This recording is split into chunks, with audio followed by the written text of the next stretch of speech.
Serbisyo Publiko. Aksyon Radio! Sa Bacolod, Aksyon Radio! Aksyon Radio!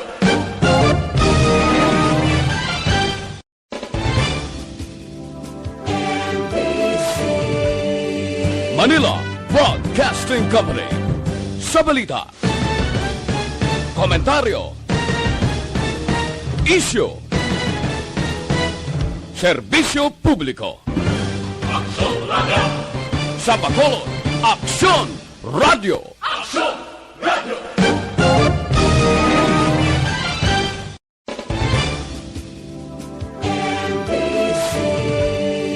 Manila Broadcasting Company.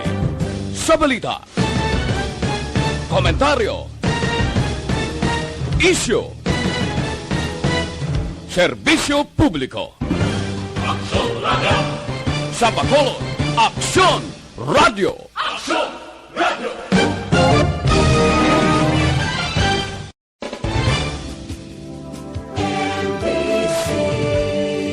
Manila Broadcasting Company. Sa balita, una sa aksyon. Mayong gabi syudad sa Bacolod, Western Visayas, Kalbugos nga Pilipinas. Welcome na sa pagpangalagad sa Aksyon Balita Evening Edition. Karon nga daw Webes sa Hunyo 24, tuig 2021. Ako ang inyong atag balita Aksyon Dale Salazar. Para sa mga headlines, una kita sa mga balita lokal. Police Station number 9 naaktuhan ang mga pamatanon nga nagpamasya sa mga nagalabay nga motorista sa barangay Sumag. Pfizer nga bakuna sa Negros Occidental umpisahan nga usaron sa Hunyo 28. Sa balita national, anay Presidente Benigno Aquino III nagtaliwan sa edad nga 61. Chopper sang Philippine Air Force naghugpaas sa Tarlac kakapas, anom nga sakay wala nakaluwas. Detalye sa mga balita lokal pagkatapos gid lamang sini. Dr. Pinoy, squalin kami. Do not just throw away questions and statements. Kasma ng aton siling Facebook page pagiya sa Aksyon Radio. Ladies and gentlemen, this is Aksyon Radio Bacolod. Aksyon Radio Bacolod, number 1. Nagpanguna ang Aksyon Radio Bacolod sa pinakaulihing survey sa nilsing nga kakuha sa Yes, good evening sa mga ka-aksyon namon nga naka-tune in subong via Facebook Live sa DYEZ Aksyon Radio Bacolod. And this time, check natin ang comment section sa ato sining Facebook Live para abi-abihon man ang mga netizens kag mga miyembro sa Energy Funds Club nga naka-tune in subong Thursday night sa aton sining pangalagad. Comment down below or comment down your greetings mga ka-aksyon na kay try naton isa-isahon kag basahon ang inyo sini nga mga pagpanamyaw karon nga Thursday night. Sir Bia Jonathan, maraming salamat sa pag-share sa ato sini nga Facebook Live tonight tuwing gabi Action Day. Liog lang ko greet kay Kumare Vanessa Mayo kag kay Mama Jinky Dialagdona. Sir Noel Amar sa USA, salamat kid. Sige, salamat Sir Bia Jonathan. Isa ni sa mga avid supporters sang DYEZ. Thank you so much. Sir Alex Monteza, good evening. Sir Alex Monteza nga naka-tune in subong man sa aton sining pangalagad. Rock on according kay Sir Alex Monteza, madamong gid nga salamat. Sir Martin Aliling, haraman present man sa aton tonight nga evening newscast. Kindly greet Sir Days and Ma'am Vanessa with Doc Mayo sang Rochester, Minnesota, Mrs. Alvarez ng Barangay Tangob, Jinky Dialagdon, Phoenix, Arizona, kag sa Familia Dialagdon Appeal, sang pandanong DSB upod sa puwestong ARB community, madamo gid nga salamat. Palarayas mga messages ni Sir Alex sa Sir Bia Jonathan. Sige. Happy listening na dira sa mga miyembros ng Energy Funds Club. Ma'am Vanessa Mayo, nag-kinang-kinang ang sining top fan badge sa aton sining Facebook Live. Good evening. Good morning, Action Day. Have a great day and God bless from Minnesota State. Sige, halang dira, Ma'am Vanessa. Estrelita Figueroa Helasan, watching from Abu Dhabi. Sir Baryoga Ray, may gabi Action Day. Monitor lang kami din sa may Barangay Pandanon, DSB. Madamong gid nga salamat. Si Ann Villaviray, good evening Action Sir Dale, salamat gid. kagaraman si Ma'am Hilasan na mention din na shout out lang ko sa family Hilasan dira sa may Banwa sang Hinigaran. Madamo gid nga salamat.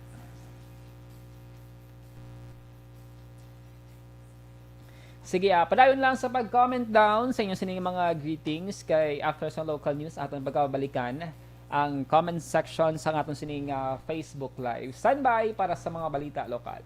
Wait.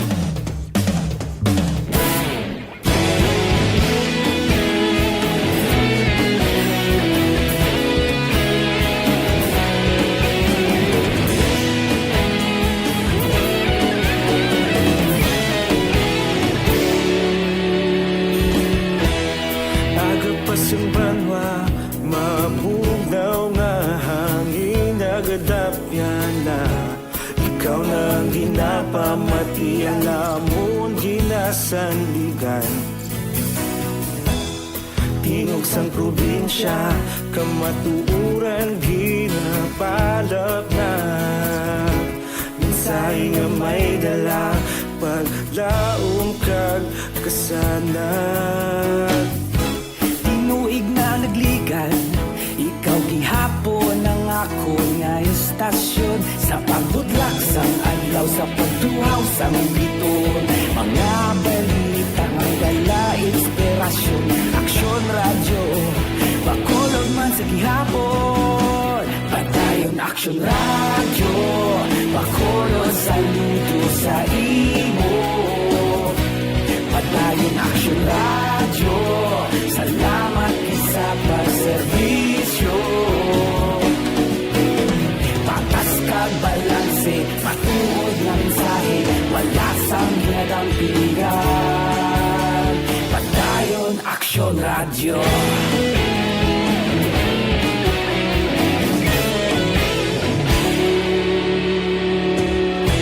pagkolon yun kag negro sanon inyong pamatian Stasyon nga nagapalaplag sang kamaturan Mabakod nga prinsipyo Reporter handa sa serbisyo Kahapon, karun kag sa gihapon Kita magapadayon Tinuig na nagligan Ikaw gihapon ang ako nga estasyon Sa pagbutlak sang adlaw Sa pagtuhaw sang biton Mga balita na may dala inspirasyon Aksyon radyo Bakolon man sa gihapon Madayon aksyon radyo Bakolon saludo sa imo Padayon aksyon radyo Salamat sa pagserbisyo Patas kag balanse Matuod na mensahe Wala sa ginadampigan Padayon aksyon radyo Una sa balita, una sa aksyon, sa Bacolod Aksyon Radio. Una sa balita, una sa aksyon, sa Bacolod Aksyon Radio. Kita ulog na na'y Sagsay ang mga kalintangan Responsable at ang balita Pagdahin na isun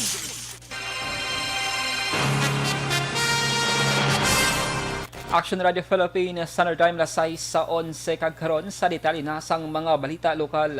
Geng kumpirma sang kapulisan nga mayara sang grupo sang mga pamatanon nga nagpangbasya sang tubi sa mga motorista nga nagalabay sa may taytay sang barangay Sumag, syudad sa Bacolod kadungan man sang kapistahan ni San Juan de Bautista kina sang udto Webes.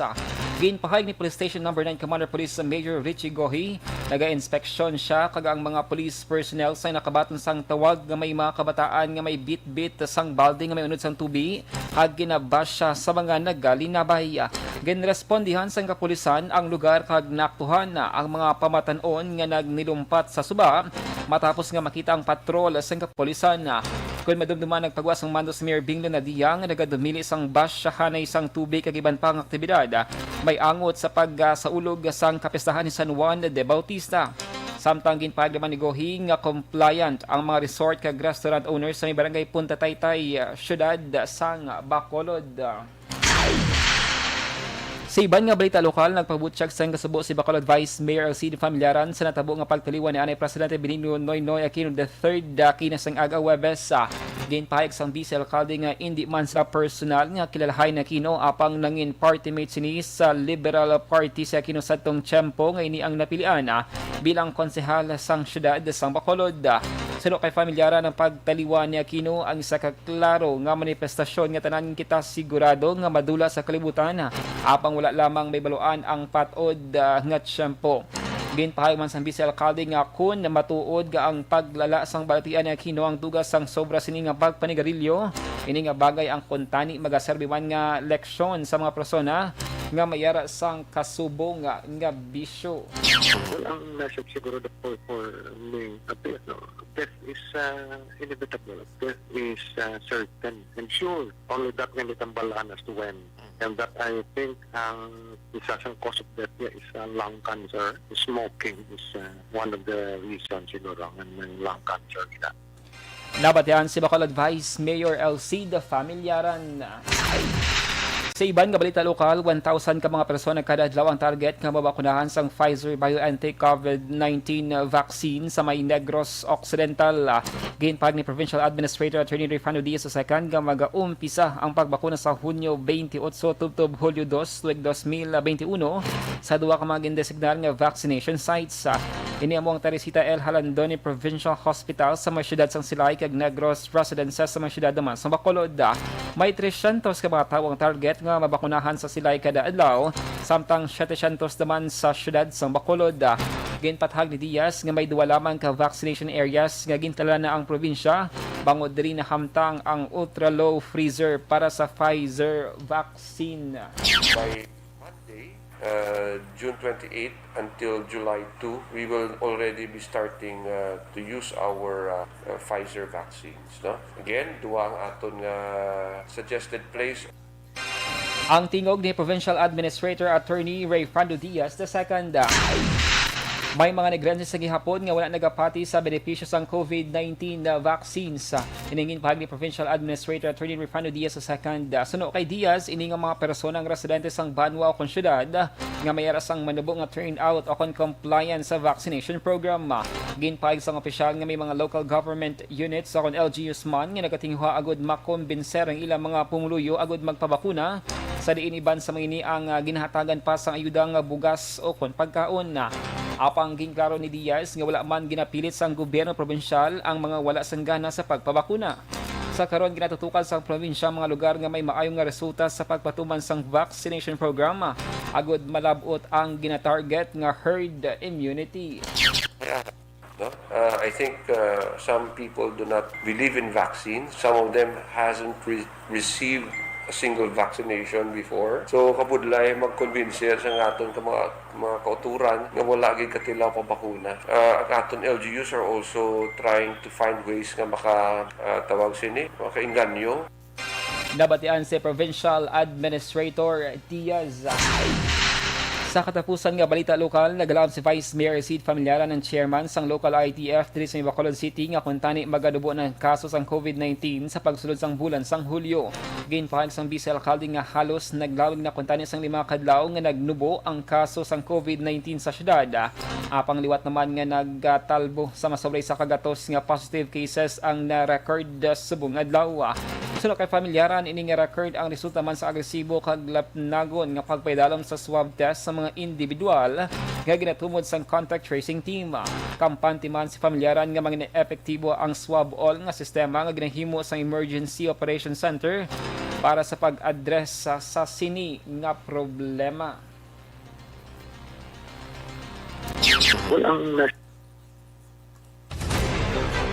Lasay sa DC6 Aksyon Radio Philippine Standard Time. KBC Plus mga ka-aksyon na nagapag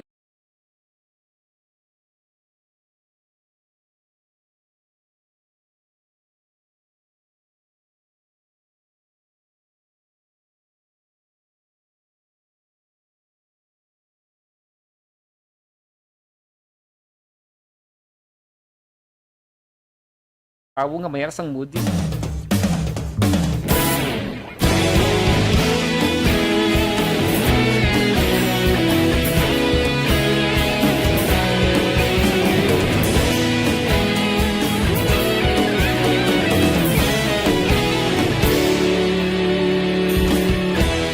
Agapasang banwa, mabugaw nga hangin, agadapya na. Ikaw nang ginapamatian, namon ginasanligan. Tingog sang probinsya, kamatuuran ginapalap na. Minsay nga may dala, paglaom kag kasanag. Tinuig na nagligan, ikaw gihapon ang ako nga istasyon. Sa pagbudlak sang adlaw, sa pagtuhaw sang biton. Mga balita nga dala inspirasyon. Aksyon radyo, bakolod man sa gihapon. Padayon aksyon radyo, bakolod saludo sa imo. Padayon aksyon radyo, salamat sa pagserbisyo. Patas kag balanse, patuod ng mensahe, wala sang hinadampingan. Padayon aksyon radyo.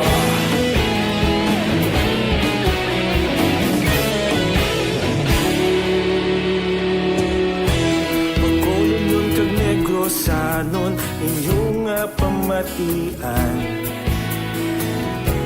Stasyon nga nagapalaplag sang kamaturan. Mabakod nga prinsipyo, reporter handa sa serbisyo. Kahapon, karon kag sa gihapon, kita magapadayon. Tinuig na nagligan, ikaw gihapon ang ako nga istasyon. Sa pagbutlak sang adlaw, sa pagtuhaw sang biton. Mga balita na may dala inspirasyon. Aksyon radyo, bakolon man sa gihapon. Padayon aksyon radyo, bakolon saludo sa imo. Padayon aksyon radyo, salamat sa pagserbisyo. Patas kag balanse, matuod na mensahe, wala sang ginadampigan.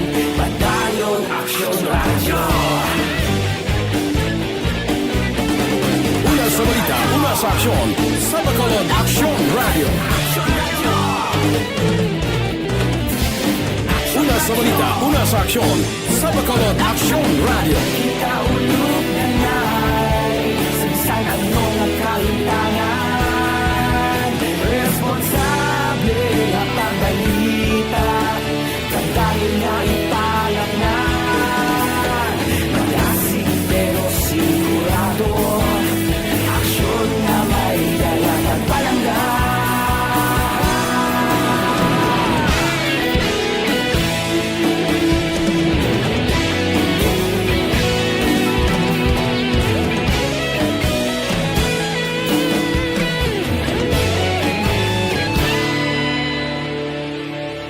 Padayon aksyon radyo, bakolod saludo sa imo.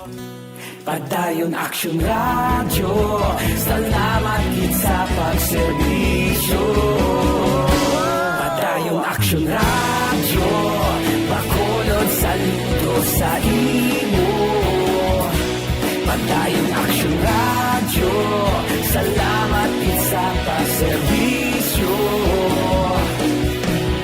Patas kag balanse, matuod nga mensahe, wala sang ginadampigan. Padayon aksyon radyo.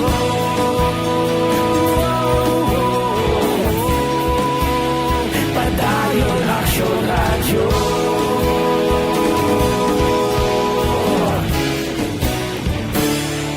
Padayon aksyon radyo.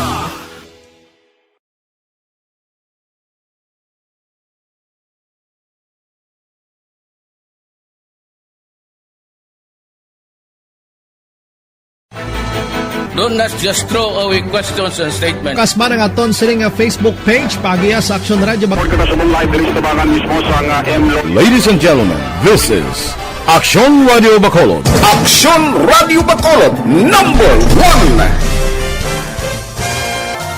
Nagpanguna ang Aksyon Radio Bacolod sa pinakaulihing survey sang Nilsing nga kakuha sang commanding radio station share para sa fourth quarter sang tuig 2020. Kami nagapasalamat sa aton mga kaaksyon sa padayon nga pagsalig kag pagsuporta.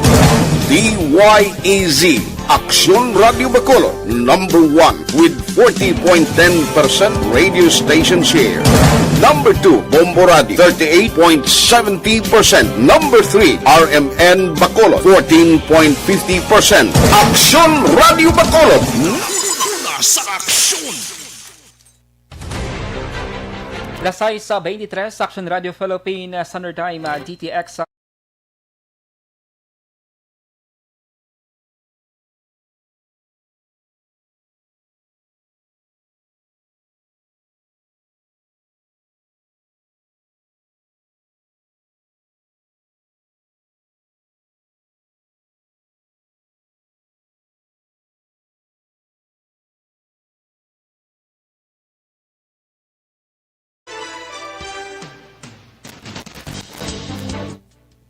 Lasay sa 23 sa Aksyon Radio Philippines, Standard Time, kagkaroon sa lithalina sang mga balita nasyonal.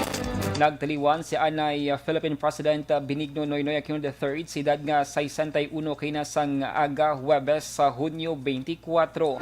Una gindala sang Huwebes nga aga si Aquino sa may Capital Medical Center sa may syudad sang Quezon. Desyembre tuig 2019 ang na-confine ng Anay Presidente sa may intensive care unit sa may Makati Medical Center, pero wala ginpalayag ang kabangdanan na. King kumpirmar sa nga spokesperson sang pamilya Aquino nga si Didi Seytanco nga nagapay dalom sa Aquino sang dialysis 3 ka beses sa isa ka semana bilang preparasyon kuntani sa natala ng kidney transplant.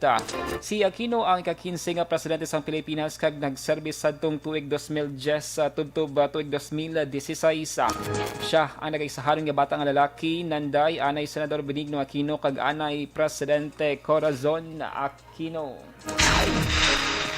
Ginpahayag sang pamilya Aquino nga nagtaliwan si anay Presidente Benigno Aquino III bangod sa renal disease secondary to diabetes takna lasay sa 30 kay inasang aga. Si Pinky Aquino Abeliada ang utod sang anay Presidente ang naghatag sang opisyal nga palayag para sa pamilya Aquino. Pila ka oras matapos nagwa ang balita nga gindala si Pinoy sa Capital Medical Center sa may Quezon City. Ginpahayag ni Pinky nga si Pinoy ang saka pribadong matawo kag nagasulod kagwa sa hospital antas pa man ng COVID-19 pandemic. Ginakilala man sang pamilya Aquino ang medical staff nga nagtatap sa anay Presidente para maproteksyonan ang iya sining privacy samtang ginabulong. Wala pa nakapagawa sang anunsyo ang pamilya Aquino angot naman sa petsa sang lubong sang anay Chief Executive. Sa iban nga balita national, wala sang survivor matapos nga naghugpaas ang Black Hawk choppers ang Philippine Air Force o PHF sa may matapos ang night flight training sa may sitio Manabayukan sa may barangay Patling, Kapas, Tarlac kagabi Merkules. Ginpahayag ni Colonel Renante Cabicon, Director sang Tarlac Police, kinasang aga Hunyo 24 na sang ginpabalo sila sang 790th Air Base Group nga nakabase sa barangay Santa Juliana, Capas, angot sa natabo nga insidente nga paghugpaas sang chopper. Sa statement, ginpahayag ni PAF spokesman Lieutenant Colonel Maynard Mariano, napaslawan ng chopper nga makabalik sa ginapabot nga oras sa may Clark Air Base, Pampanga. Sa separado naman ng statement, ginpahayag sa Department of National Defense kon DND nga 3 ka mga piloto kag 3 man ka airmen ang napatay sa paghugpaas ng chopper. Nagpasiguro ang Philippine Air Force nga magpatigayon sang maid-id nga investigasyon na sa insidente.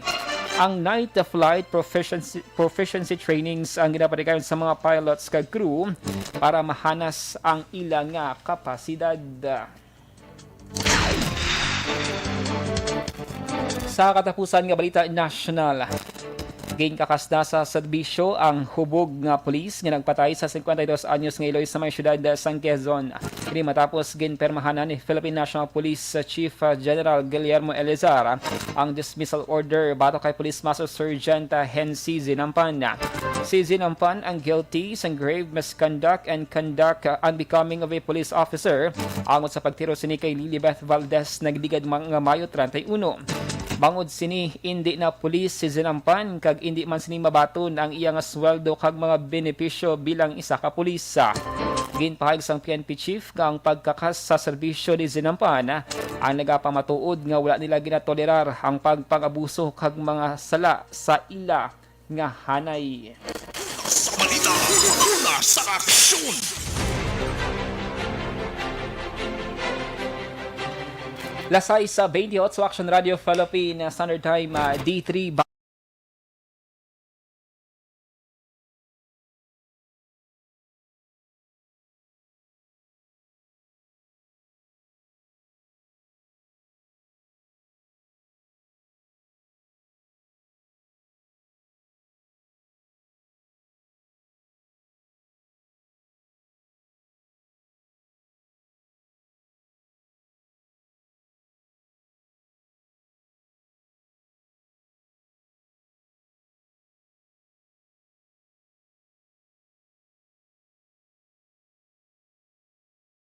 Balita, una sa aksyon.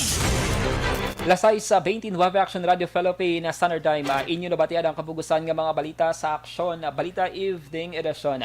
Karon nga adlaw Webes sa Hunyo 24 tuig 2021. Sa liwat ako ang inyong atag balita Aksyon Dale Salazar. Una sa balita, una sa Aksyon sa Bacolod Action Radio.